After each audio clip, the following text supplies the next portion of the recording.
بسم اللہ الرحمن الرحیم۔ السلام علیکم ورحمۃ اللہ وبرکاتہ۔ اس بات کو اچھی طریقے سے ذہن میں رکھیں کہ مستقبل میں اگر آپ کو کچھ بننا ہے تو سب سے پہلی چیز جس پر آپ کی توجہ ہونی چاہیے وہ یہ ہے کہ آپ کو اپنی ناجائز خواہش کو کچلنا پڑے گا۔ اگر آپ خواہش کے غلام ہو گئے، خواہش کی پیروی آپ نے شروع کر دی، تو آپ کبھی بھی دنیا کے اندر کامیاب نہیں ہو سکتے اور آپ کا مستقبل کبھی بھی برائٹ نہیں ہو سکتا۔ آج آپ دیکھیں اٹریکشن، لڑکیوں کی طرف لڑکوں کا اٹریکشن اور لڑکوں کی طرف لڑکی کا اٹریکشن، یہ چیز اتنی تباہ کن ہو چکی ہے، اتنی خراب ہو چکی ہے کہ بالغ ہونے کے بعد، جوان ہونے کے بعد اب نوجوان کا معاملہ یہ ہے کہ کوئی بس ہو، اسکول ہو، مارکیٹ ہو، ٹرین ہو، فلائٹ ہو، کوئی بھی جگہ ہو، وہ یہ چاہتا ہے کہ میرا جسم کسی لڑکی کے ساتھ مس ہو جائے اور میں اس سے لذت حاصل کروں، اور لڑکی چاہتی ہے کہ میرا جسم اس کے ساتھ مس ہو اور میں اس سے لذت حاصل کروں۔ چنانچہ جب یہ عادت بن جاتی ہے اور یہ کیفیت بن جاتی ہے، جب یہ سوچ بن جاتی ہے، تو اب دماغ کام کرنا بند کر دیتا ہے۔ اب اس کے بعد وہ اپنی خواہش کو پوری کرنے کے لیے ہر اس راستے کو اپناتا ہے جو راستہ اس کے جذبات کو کسی نہ کسی طریقے سے تسکین پہنچا دیں۔ چنانچہ آپ دیکھتے ہوں گے کہ بہت سارے جوان اپنی جوانی کے اندر کچھ ایسی حرکتیں کرنے کے عادی ہو جاتے ہیں کہ خود ہی سے اپنے آپ کو ناپاک کرنا شروع کر دیتے ہیں، اور نتیجتاً 22 یا 25 سال کی عمر تک پہنچنے کے بعد وہ اتنے تباہ ہو جاتے ہیں اور برباد ہو جاتے ہیں، میموری ان کی ختم ہو جاتی ہے، چہرے کا رنگ پھیکا ہو جاتا ہے، صلاحیتیں دم توڑ دیتی ہیں، اور اس کے بعد یہ عادت انہیں اس قابل نہیں رکھتی کہ شادی کے بعد وہ اپنی بیوی کی خواہش کو پوری کر سکیں۔ آقا کریم صلی اللہ تعالی علیہ وسلم نے ایسے شخص کے حوالے سے فرمایا جو خود اپنے ہاتھ سے اپنے آپ کو ناپاک کرتا ہے، سرکار صلی اللہ علیہ وسلم نے فرمایا اللہ کی لعنت ہو ایسے بندے پر جو اپنی طاقت کو اپنے ہاتھوں سے ضائع کرتا ہے۔ آج اگر آپ دیکھیں تو بہت سارے نوجوان اس بیماری کے اندر شریک ہوں گے، بیماری میں ملوث ہوں گے۔ اللہ تعالیٰ نوجوانوں کو اس بیماری سے محفوظ رکھے اور پروردگار جل جلالہ انہیں صحیح سمجھ عطا فرمائے۔ تو سب سے پہلا پرابلم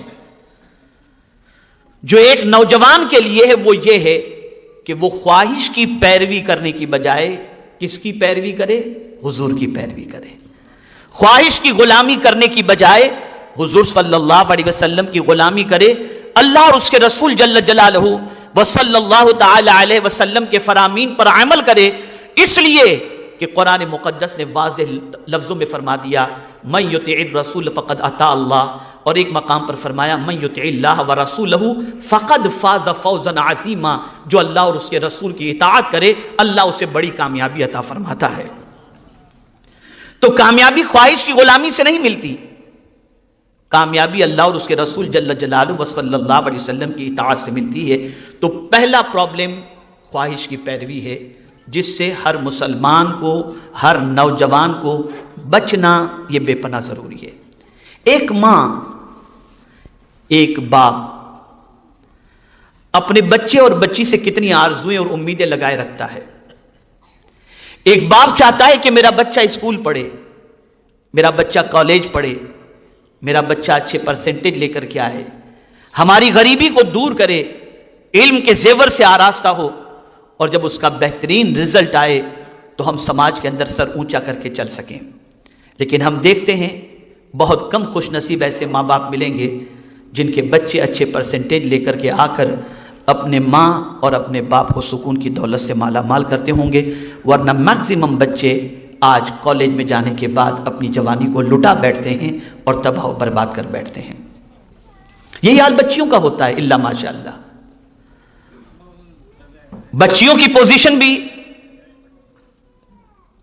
ایسی ہی نظر آتی ہے کہ بڑی امیدوں کے ساتھ اور بڑے ارمان کے ساتھ ماں اور باپ اپنی بچی کو کالج میں اس پر بھروسہ کر کے بھیجتے ہیں کہ میری بچی وہاں صرف پڑھائی کے لیے جا رہی ہے، تعلیم کے لیے جا رہی ہے، لیکن افسوس، 100,000 افسوس کہ وہ تعلیم گاہ میں جانے کی بجائے پارکوں میں گھومتی نظر آتی ہے اور اپنے دوستوں کے ساتھ گپ شپ کرتی ہوئی نظر آتی ہے، اور نہ جانے کن کن لوگوں کے ساتھ اپنی شناسائی اور اپنے تعلقات قائم کرتے نظر آتی ہے۔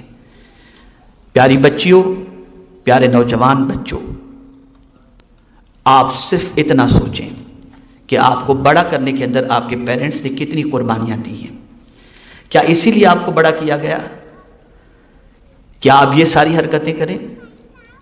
آپ ذرا سوچو، جس دن آپ کے پیرنٹس کے پاس کوئی کمپلین لے کر کے آ کر یہ کہتا ہوگا کہ آپ کی بچی کو میں نے فلاں لڑکے کے ساتھ دیکھا یا آپ کے بچے کو فلاں لڑکی کے ساتھ دیکھا، ماں کے دل پر اور باپ کے دل پر کیا بیتے گی؟ آپ اگر اپنے ماں باپ کو سکون نہیں دے سکتے تو کم از کم تکلیف تو نہ پہنچاؤ۔ آج آپ ذرا دیکھیں ہم کہاں کھڑے ہیں، مسلمانوں کی سچویشن تعلیمی اعتبار سے کیا ہے، کہاں پر ہم ہیں۔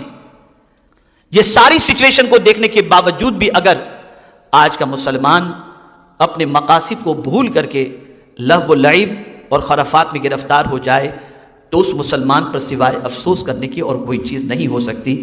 تو پہلا پوائنٹ قرآن و حدیث کی روشنی میں سائیکولوجیکل اگر آپ کو میں سمجھانا چاہوں تو وہ یہ ہے کہ آپ اپنی خواہش کے غلام بننے کی بجائے اللہ اور اس کے رسول کی فرما برداری کے لیے تیار ہو جاؤ۔ یہ پہلی چیز ہے۔ 1000 خوبصورت پری جیسی کوئی لڑکی آپ کو دعوت دے اور 1000 ہینڈسم کوئی لڑکا آپ کو امپریس کرنے کی کوشش کرے، اس وقت صرف اتنا سوچنا، کیا میں اس کام کے لیے یہاں پر آیا ہوں یا آئی ہوں؟ میرا کام تعلیم ہے اور یہ ساری چیزیں تعلیم میں رکاوٹ ہیں۔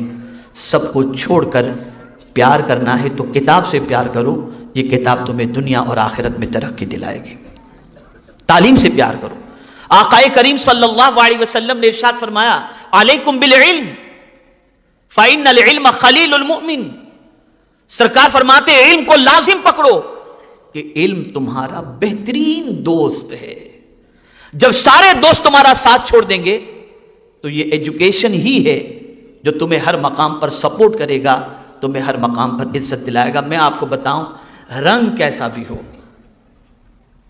ہاتھ اور پیر کی سچویشن عذر کے اعتبار سے کیسی بھی کیوں نہ ہو، لیکن خدا کی قسم اگر آپ کے پاس ایجوکیشن ہے تو آپ جنگل میں بھی رہیں، دنیا آپ سے فائدہ حاصل کرنے کے لیے پہنچے گی۔ ایجوکیشن حاصل کرنے والا شخص پرسنالٹی نہیں دیکھتا، کوالٹی دیکھتا ہے۔ تو آج ضرورت اس امر کی ہے کہ ہم اپنی ناکامی کے اسباب پر غور کریں اور ساتھ ہی ساتھ ہم کالج اور یونیورسٹی وغیرہ کے اندر تعلیم حاصل کرتے وقت ہر ان برائیوں سے اپنے دامن کو بچائیں جو برائیاں ہماری ترقی کے اندر رکاوٹ بنتی ہیں۔ تو پہلی چیز خواہش، جوان ہوتے ہی خواہشیں پیدا ہوتی ہیں، آپ خواہش کو کچلو، ہر جائز خواہش کے پیچھے چلو، ناجائز خواہش کو کچلو۔